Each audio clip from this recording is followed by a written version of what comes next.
Hello, I'm Captain Edward Smith. That's me in the photograph. I was the captain of the Titanic. Here it is leaving Southampton. The Titanic was equipped with the latest equipment. Here is the radio room.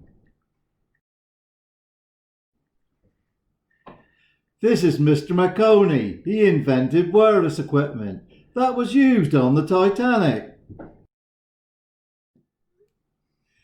This is Mr. Morse. He invented a code using dots and dashes for sending messages. This is the code invented by Mr. Morse.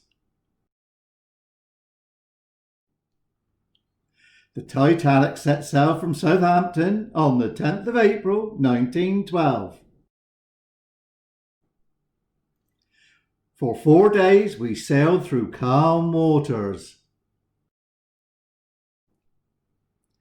On the 14th of April we hit an iceberg.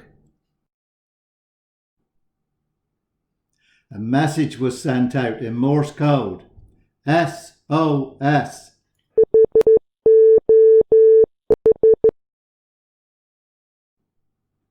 Can you work out which animal this is in Morse code?